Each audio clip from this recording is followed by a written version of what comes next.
Hey everybody, it's Brett, and I'm back again with Just Get a Laugh. Well, I hope everybody has been just getting a laugh recently. With everything going on, I hope everybody's safe and healthy and everything like that. And, well, just get a laugh. It helps, no matter what anybody says. So, if you happen to like my content, please give me a thumbs up down below. Subscribe, that always does help. And give me a comment down below if you have any other comics that you would like me to watch so we can get a laugh together. So, here we go. Let's listen to a new one. Robin Williams. It's his take on fatherhood. This should be pretty good. Damn purpose. The whole thing, the whole reason you're doing all this is because one little sperm gets through, bang, you got yourself something wonderful. And you're lucky you get any good sperm at all, because when you're making love, your testicles like a little punching bag, like pitchy, pitchy, pitchy, pitchy. It's lucky your semen don't come out of there like Leon Sphinx going, I could have fought better, Howard. I could have come at him, but he seemed to move away from me. But that's it. One little sperm gets in there, makes contact, boom. It's like a chromosome square dance. 24 chromosomes coming down. 24 chromosomes spinning round. Dominant gene means hair is brown. Bow to your father. Bow to your mother. And you've just created a tiny creature that'll eventually quit college on you, too. You're off and running the wonders of life. And women know the moment they get pregnant, because it's like a ping, and they start to glow. And you expect to see three wise men show up at your door and go, you saw a star, dude? They've got this incredible feeling about them. And the natural process takes a slow, slow transition. And 3 months later, the wonderful thing happens. The titty fairy arrives. And in one night, she goes from 0 to Aida. Yeah! Thank you, Jesus. Thank you. Yeah. No, and you make one move toward them. It's like, no, they're for the baby. Come on, he's only got one mouth. Let's warm him up. Come on. No. And along with the titty fairy, something else happens. A couple of months later, 6 months, something amazing happens. The hormone fairy arrives. And her moods start to change. Bullshit, it makes her period look like nothing. You'll come home, she'll be waiting for in the door with a large knife going, honey, honey! And the only thing that'll save your ass is Haagen-Dazs. Thank you. And yeah, I have to say, wife, when she was pregnant for both the kids, I had to do that every single night coming home from work. I had to go get the ice cream to keep her happy. Yeah. Yeah. And she stayed up for it too. I didn't get out of work until 2 o'clock in the morning. She waited for that ice cream. Yeah. You have to leave it there at the door. She'll come out 5 feet and go,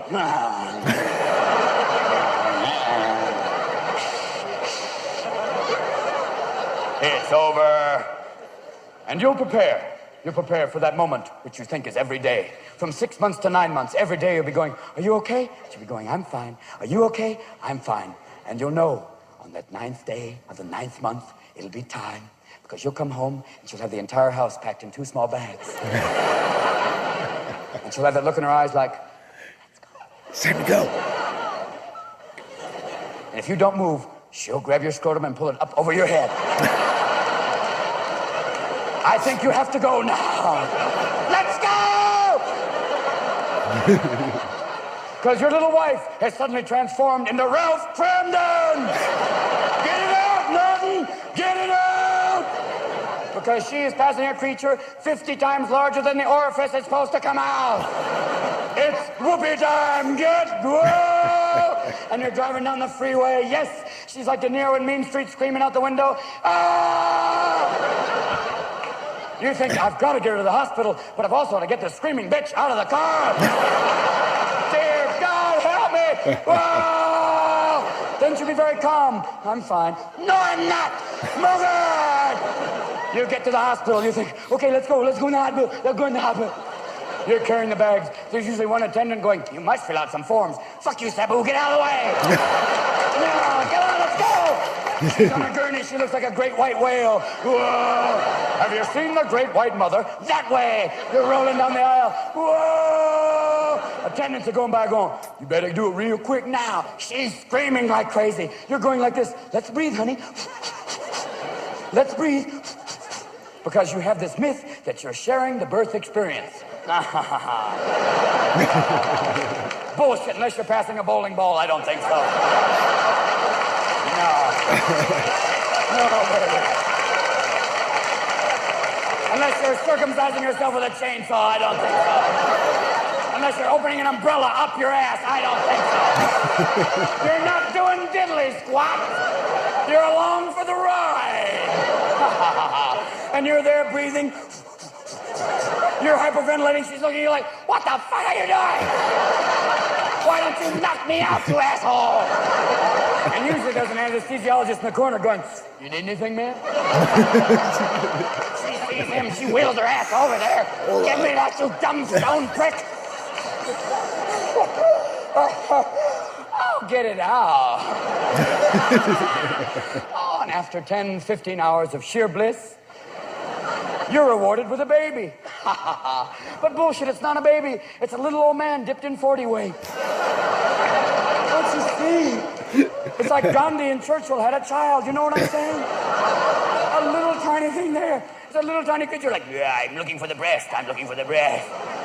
It's a strange creature. And they handed me my son. They held him up and he went, my God, he's hung like a bear. That's the umbilical cord, Mr. Williams.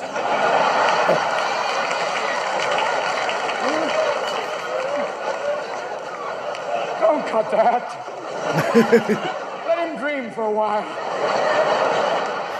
And they did. They cut that off, and they handed him to me. We made contact. Father, son, son, father.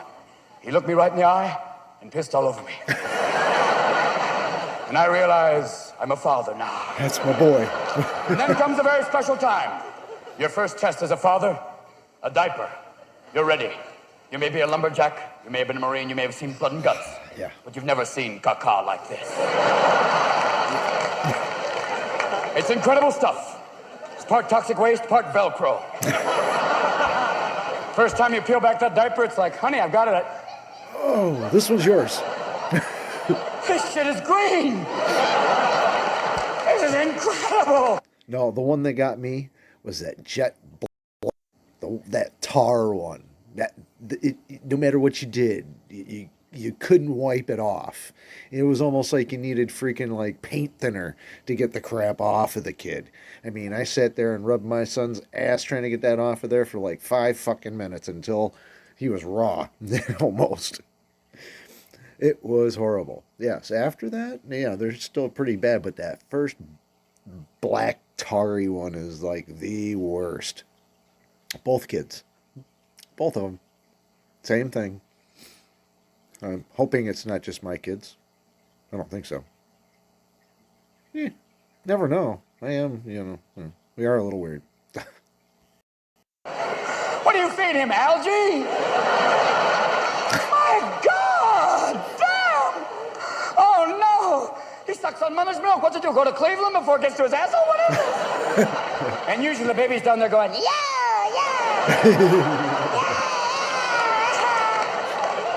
Well, putting it on his face, kind of little tiny jolts and going, and you're sitting there trying to wipe it off. You can't. You've got a little tiny moist towelette. No good that is. It's like handling radioactive waste with an oven mitt. No good. You're there doing all this. It's all over you. Meanwhile, your dog's over here in the corner going, Jesus, man, why don't you just put his face in it? Just do that. Put his head in it. You wouldn't need all that stuff. It's foul, foul stuff. It's so bad that 5 months later people go, you have a kid, don't you? Yes, I do. And now that you have a child, you have to clean up your act because you can't drink anymore. You can't come home drunk and go, hey, here's a little switch. Daddy's going to throw up on you. You can't get stoned because they have toys that'll mess your head up. If you're stoned with a transformer, it's a truck, it's a robot, what the fuck is it?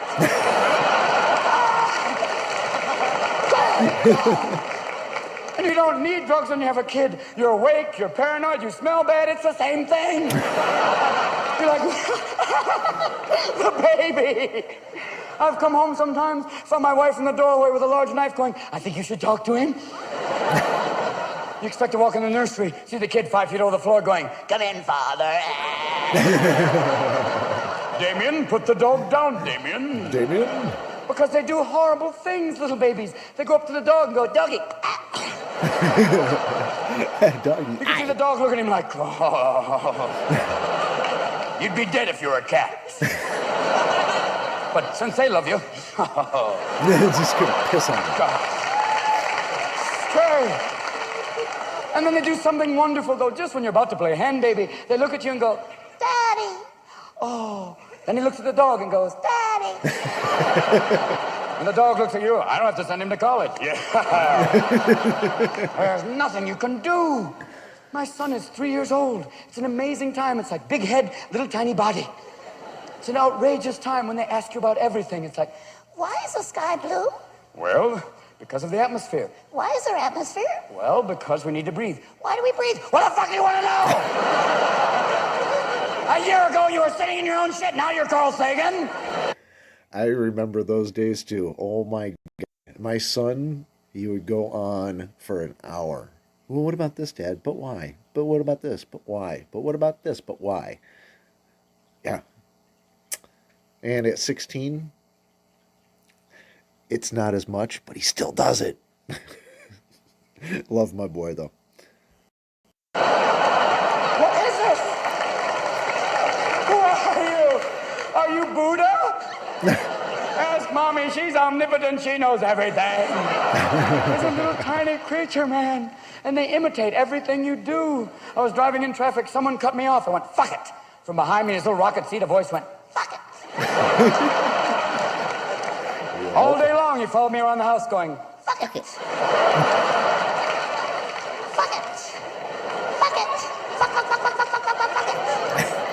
a sweet little old lady walked up and said, "Oh, what a beautiful child." Fuck you. It's the Williams boy. But don't you see? Children can't live with them, can't live with them. Don't you see that? They've got you. They've got that look in your eyes like, "What are you gonna do? I'm a baby. I couldn't exist in the outside world." Yeah. I see him working on emotion sometimes. I peeked around the corner. There was a mirror. He was going, "Ah." No. No.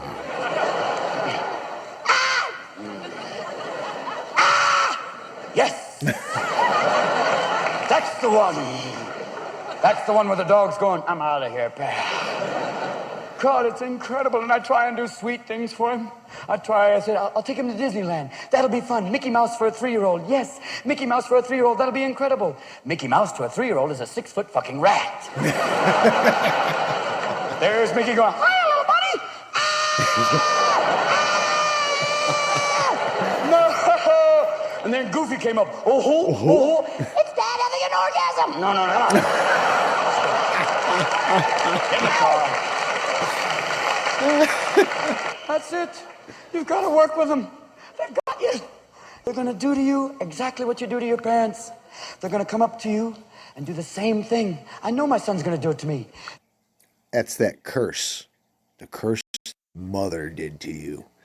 When you were a child, she sat there at one point, no matter who you were, no matter what child you were, how good you were, how bad you were, she looked you dead in the eyes and said, "You're going to have a kid that did the exact same thing to you as you've done to me." I've even said it. Now, I kick myself in the ass for it because I sound like my mother or my stepfather, so. But it's true. Every parent out there can say, "I hope you had a child that does the same crap to you as you did to me." 16 years from now, he's going to walk right up to me, look me right in the eye and go, "God, Dad, you're fucked." My father will be standing right behind him going, "Yes." Yes. Revenge is mine. That's my stepfather. He's waiting for it. He truly is waiting for it. That's my stepfather. And you have dreams about your kid. You have dreams that maybe one day your kid will be up there going, "I'd like to thank the Nobel Academy." Then you have this other dream where your kid's going, "Do you want fries with this?" You don't know. There are times My son looks at me and gives me that look in the eyes like, Well, what's it gonna be? hey, Zach, it's, I don't know.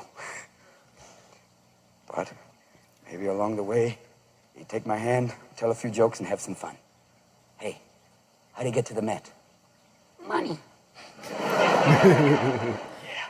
Come on, That's pal. my boy. You're not afraid, are you? Nah. Fuck it.